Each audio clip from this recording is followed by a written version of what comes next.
బంగారం, బ్యాంకులు, ఇతర ప్రైవేటు సంస్థల్లో ఉన్న విడిపించి కొనబడను. కొమ్మూరి గోల్డ్, ఆంధ్ర మరియు తెలంగాణ. నమస్తే, వెల్కమ్ టు మనం టీవీ. నా పేరు వలి. మన తెలుగు రాష్ట్రాలకు సంబంధించిన వ్యక్తులు పని కోసం అక్కడేదో మంచి జాబ్ ఉంటుంది, అక్కడ సంపాదించి ఇక్కడ కుటుంబాన్ని పోషిద్దామని చెప్పి గల్ఫ్ దేశాలకు వెళ్ళి ఎన్నో రకాలుగా ఇబ్బందులు పడుతున్న విషయం మనకు తెలిసిందే. మొన్నటికి మొన్న కువైట్లో అక్కడ ఎన్నో ఇబ్బందులు పడుతున్నటువంటి శివ అనే వ్యక్తి అక్కడ ఎడారిలో పనిచేస్తూ ఆ ఎండ వేడికి తాళలేక ఇబ్బందులు పడుతున్న వ్యక్తి, నేను ఇక్కడ పని చేయలేకపోతున్నాను, ప్లీజ్ నన్ను నా ఇంటికి తీసుకెళ్ళిపోండి, నేను నా పిల్లల్ని నేను చూడాలనిపిస్తుంది, నాకు ఇక్కడ చాలా అంటే చాలా కష్టంగా ఉంది పని చేయటం, ఆ ఎడారిలో మండుటెండలో ఇక్కడ ఉన్నటువంటి జంతువులకి ఇటు కుక్కలు కావచ్చు, పావురాలు కావచ్చు, తర్వాత గొర్రెలు కావచ్చు, బాతులు కావచ్చు, వీటికి నీళ్లు పెట్టలేకపోతున్నాను, 2 కిలోమీటర్ల దూరం నడిచి వాటర్ తీసుకొచ్చాల్సిన పరిస్థితి, వాటర్ మోటార్ కూడా చెడిపోయింది, ఇక్కడ నన్ను ఎవడు పట్టించుకోవట్లేదు, నేను బతుకున్నానా సత్యానంద్ కూడా ఎవడు చూడట్లేదు, నన్ను రక్షించండి సార్ అని చెప్పి ఆయన ఒక సెల్ఫీ వీడియో తీస్తే వెంటనే ఇక్కడ మంత్రి నారా లోకేష్ గారు అది చూసిన వెంటనే స్పందించి అధికారులకు చాలా క్లియర్గా వేగంగా స్పందించి ఇన్స్ట్రక్షన్స్ ఇచ్చి ఆగమేఘాల మీద ఆయన్ని సురక్షితంగా ఇంటికి తీసుకొచ్చే బాధ్యత తీసుకున్నారు నారా లోకేష్ గారు. శివ ఇంటికి చేరుకున్నాడు. సో అది ఇంకా మనం మర్చిపోలేదు, మొన్న 3-4 రోజుల క్రితమే జరిగింది.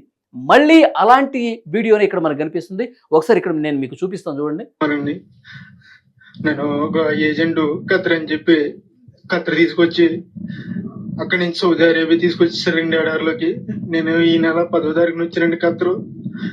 అక్కడి నుంచి 11వ తారీఖున సాయంకాలం నన్ను అంటే ఖతర్ అని చెప్పి అక్కడ ఖతర్ నుంచి ఖతర్కు వెళ్ళిన తర్వాత అక్కడి నుంచి మళ్ళీ వెంటనే సౌదీ అరేబియాకి వెళ్ళిపోండి అని చెప్పి అక్కడికి పంపించేశారంట. Saudi Arabia ఎడారిలోకి తీసుకొచ్చేసారండి. ఎడారిలోకి తీసుకొచ్చేసారు. అక్కడ ఆ బాబా నన్ను 4 రోజులు ఉంచుకుని సౌదీ అరేబియాలో ఇంకా చాలా దూరంలో తీసుకొచ్చి పడేయారండి ఎడారిలోని. నాకు 11వ తారీఖు నుంచి సౌదీ అరేబియా నుంచి చాలా దూరంగా ఎడారిలో పడేశారు తీసుకొచ్చి. ఇప్పుడు వరకు నాకు ఆరోగ్యం ఏం బాగోలేదండి, రక్తంతో వాంతులు అయిపోతుంది, ముక్కులంటే రక్తం వచ్చేస్తుందండి. ఓకే, ఆ ఎండ వేడి తట్టుకోలేక చూసారా ఎన్ని బాధలు పడుతున్నారు. అక్కడ ఇక్కడ చెప్పేది ఒకటి, ఇక్కడ ఏ పని ఉంటుంది, మీరు అక్కడ వెళ్ళి ఏం చేయాల్సి ఉంటుంది, వీళ్ళు ఏజెంట్లు ఉంటారు కదా మధ్యలో, వాళ్ళు చెప్పేది ఒకటి, అక్కడికి వెళ్ళిన తర్వాత పూర్తిగా పని డిఫరెంట్ అనమాట. ఎడారిలో పడేయటం, ఇష్టం వచ్చినట్టుగా గుడ్డి చాకరీ చేపించడం అనమాట, ఇది జరుగుతుంది. ఇప్పుడు వరకు బాత్రూమ్ వెళ్ళలేదండి, నేను బాత్రూమ్ రావట్లేదండి, చాలా ఇబ్బందులు ఎదుర్కొన్నానండి. చూసారా ఎంత హెల్త్ ఇష్యూస్, సరిపడని వాతావరణం. ఈ నరకం నుంచి నన్ను కొంచెం బయటపడండి. నన్ను ఇక్కడ తీసుకొచ్చిన ఏజెంట్ కి నేను వీసాకి 1,70,000 ఇచ్చానండి. 1,70,000 అప్పు చేసి ఇచ్చామండి, నేను మా కుటుంబ సభ్యులందరూ. ప్లీజ్ నన్ను కానీ ఇలా వదిలేదండి. 10 రోజుల్లో కనుక నేను ఇలా ఉంటే కనుక చచ్చిపోతానండి. సరైన ఉండలేదండి, మంచి నీళ్ళు తాగుదామన్నా కన్నా నీళ్ళు ఉండలేదండి. సో 1,70,000 రూపాయలు ఇచ్చాను సార్ మా ఏజెంట్కి, కానీ ఆయన చెప్పింది ఒకటి, ఇక్కడ జరుగుతుంది ఒకటి. మొత్తం ఖతార్ నుంచి వెంటనే సౌదీ అరేబియాలో దానికంటే దూరంగా ఎక్కడో ఎడారిలో పడేశారు. ఇక్కడ అన్ని ఒంటిలే కనిపిస్తున్నాయి, వాటికి వాటర్ పెట్టాలి, వాటి మంచి చెడు చూడాలంట.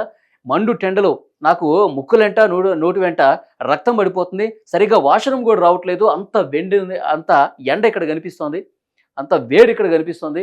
సో ఈ ఏడిలో ఇలాంటి పరిస్థితుల్లో నేను పనిచేయలేను. కువైట్లో కూడా శివ అదే రకమైనటువంటి వీడియో పెట్టారు.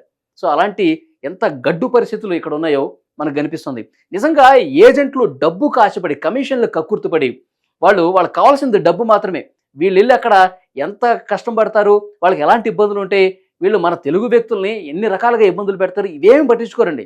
ఈ ఏజెన్సీలు ఏజెంట్లు ఏం చేస్తారంటే వాళ్ళకి డబ్బే కావాలి, ఎంతమందిని పంపిస్తే అంత కమిషన్ వస్తుంది, అది మాత్రమే, డబ్బు సంపాదించడమే పరమావధిగా పెట్టుకుని ఈ ఏజెంట్లు ఇన్ని రకాలుగా దారుణాలు చేస్తున్నారు. ఈ వీడియో చూస్తే మనకు అర్థమవుతుంది.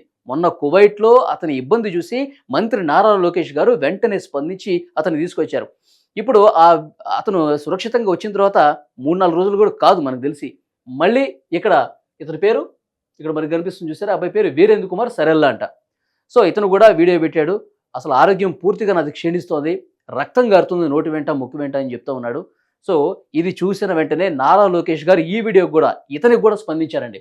వీరేంద్ర, నారా లోకేష్ గారు అఫీషియల్ ట్విట్టర్ ఇది, Virendra we will bring you back home safely, don't worry, నిన్ను సురక్షితంగా ఇంటికి తీసుకొచ్చే బాధ్యత మేము తీసుకుంటాం, బాధపడొద్దు వీరేంద్ర అని చెప్పి చాలా స్పష్టంగా లోకేష్ గారు ఈ వీడియో చూసిన తర్వాత ఆయన రెస్పాండ్ అయ్యారు, ట్వీట్ చేశారు. సో ఇక్కడ మనకి క్లియర్గా అర్థం కావాల్సిన విషయం ఏంటంటే, ఇలాంటి వ్యక్తులు చాలామంది ఉన్నారండి. ఇలా మన తెలుగు రాష్ట్రాలకు సంబంధించిన వ్యక్తులు ఇబ్బందులు పడుతున్న వాళ్ళు అక్కడ ఖతర్లో కావచ్చు, కువైట్లో కావచ్చు, సౌదీ అరేబియాలో కావచ్చు, ఇలా గొడ్డి చాకిరీ చేపించుకుంటున్నారు. సో ఇలాంటి లిస్ట్ మొత్తం తీసుకున్నట్టుగా తెలుస్తుంది నారా లోకేష్ గారు.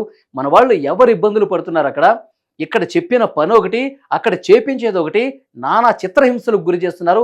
ఆ డీటెయిల్స్ అన్ని ఈ మధ్య కాలంలో ఎవరైతే వెళ్ళారో వాళ్ళ డీటెయిల్స్ అన్ని తీసుకోండి. ఎవరైనా హ్యాపీగా అక్కడ సురక్షితంగా వాళ్ళ పని వాళ్ళు చేసుకుంటూ సంతోషంగా ఉంటే ఓకే. కానీ ఇట్లా ఇబ్బంది పడుతున్నటువంటి వ్యక్తులు ఎవరైనా ఉన్నా, చాలా మందికి ధైర్యం సరిపోదు, ఇట్లా సెల్ఫీ వీడియోలు పెట్టి చెప్పే పరిస్థితి ఉండదు కొంతమంది. అలాంటి పరిస్థితులు కూడా, ఎందుకంటే మొబైల్ ఫోన్స్ వాడటం కూడా కొన్ని చోట్ల నిషేధిస్తారు, యజమానులు అంతా కఠినంగా ఉంటారు. సో ఆ డీటెయిల్స్ అని తీసుకోండి. నిజంగా ఎవరైనా ఇబ్బందులు పడుతుంటే గనక, చిత్రహింసలకు గురవుతుంటే గనక వెంటనే ఆ డీటెయిల్స్ నాకు ఇవ్వండి అని చెప్పి నారా లోకేష్ గారు అధికారులకు ఆదేశాలు ఇచ్చినట్టుగా తెలుస్తుంది. ఎందుకంటే మొన్నే కదండి, 3 రోజులు అవుతుంది శివాన్ని తీసుకొచ్చి మళ్ళీ ఇలాంటి పరిస్థితే ఇంకొక యువకుడు పెట్టాడు. సో ముందుగా ఇక్కడ బాధ్యుల్ని చేయాల్సింది ఆ ఏజెంట్లు. ఎవరైతే తప్పుడు సమాచారం ఇచ్చి వాళ్ళని మీకు బాగుంటుందని చెప్పి ఒక ప్రదేశానికి తీసుకెళ్ళటం, అక్కడి నుంచి వాళ్ళు ఆ పని ఇవ్వకుండా వీళ్ళకి చెప్పిన పని కాకుండా వేరే ప్రాంతానికి తీసుకెళ్ళటం, అక్కడ నానా రకాలుగా ఎడర్లో పడేసి హింసకు గురి చేయటం. సో దీని మీద దర్యాప్తు జరగాల్సిన అవసరం కనిపిస్తుంది. ఈ ఏజెంట్లని శిక్షించాల్సిన అవసరం కనిపిస్తుంది. వీళ్ళకి రాంగ్ ఇన్ఫర్మేషన్ ఇచ్చి తీసుకెళ్తున్నటువంటి ఏజెంట్లని శిక్షించాల్సిన అవసరం కనిపిస్తుంది. సో మనం టీవీ వేదికగా మంత్రి నారా లోకేష్ గారికి నేను రిక్వెస్ట్ చేస్తున్నా, సార్ ప్లీజ్, ముఖ్యంగా ఆ ఏజెంట్లు ఎవరైతే ఉన్నారో సో వాళ్ళని పూర్తిగా మనం కనిపెట్టాల్సిన అవసరం కనిపిస్తుంది. ఆ ఏజెంట్లని దీనికి బాధ్యులను చేయాల్సిన అవసరం కనిపిస్తుంది. మన తెలుగు రాష్ట్రాలకు సంబంధించిన వ్యక్తుల్ని ఎవరైతే అక్కడికి పంపిస్తున్నారో, డబ్బు కక్కుర్తిపడి ఇక్కడ రాంగ్ ఇన్ఫర్మేషన్ ఇచ్చి ఎవరైతే పంపిస్తున్నారో అసలు వీళ్ళ బాధ్యత ఆ ఏజెంట్లు తీసుకోవాలండి. వీళ్ళంతా నరకయాతన అనుభవిస్తున్న వాళ్ళు, వీళ్ళు బాగున్నారా లేదా, మీకు అక్కడ ఏమైనా ఇబ్బంది ఉందా, ఆ బాధ్యత ఎవరు తీసుకోవాలండి? ఇక్కడి నుంచి పంపించిన ఆ ఏజెంట్లు తీసుకోవాలి. కానీ ఏజెంట్లు అలాంటి బాధ్యతను విస్మరిస్తున్నారు. మనం డబ్బులు తీసుకున్నాము, వాళ్ళు పంపించేశాము అంతే. తర్వాత ఇక వాళ్ళు బతుకున్నారా సచ్చారా ఎక్కడ ఎవరు పట్టించుకునే పరిస్థితి లేదు. నారా లోకేష్ గారికి మన టీవీ విజ్ఞప్తి చేస్తుంది, సార్ ప్లీజ్ ఆ ఏజెంట్లని ముందుగా ఐడెంటిఫై చేసి ఆ ఏజెంట్లందరినీ కూడా ఎడ్యుకేట్ చేయాల్సిన అవసరం కనిపిస్తుంది. మీ బాధ్యత ఇది. సో ఎవరైనా సరే ఇలా డబ్బులకు ఆశపడి ఇట్లా పంపించి వాళ్ళ బాధ్యతలు కనీసం పట్టించుకునే ఏజెంట్లు ఉన్నారో వాళ్ళని శిక్షించాల్సిన అవసరం కనిపిస్తుంది. ప్లీజ్ ఇలాంటి విషయాలకు సంబంధించి కొంత లోతైన దర్యాప్తు జరగాల్సిన అవసరం కనిపిస్తుంది సార్. ఆ ఏజెంట్ని 100కు 100% బాధ్యుల్ని చేయాల్సిన అవసరం కనిపిస్తుంది. నిజంగా కువైట్లో ఇబ్బంది పడుతున్న శివని మీరు ఆగమేఘాల మీద స్పందించి వేగంగా అధికారులకు ఆదేశాలు ఇచ్చి తీసుకొచ్చారు. నిజంగా అప్పుడే మనం టీవీ మీకు హ్యాట్సప్ చేసింది సార్. మళ్ళీ ఈ వీడియో చూసిన తర్వాత కూడా మళ్ళీ రియాక్ట్ అయ్యారు. మిమ్మల్ని సురక్షితంగా తీసుకొస్తాం వీరేంద్ర అని చెప్పి ఈయన కూడా ఒక భరోసా కల్పించి మీరు ట్వీట్ చేశారు. ఇతను కూడా తీసుకురండి సార్.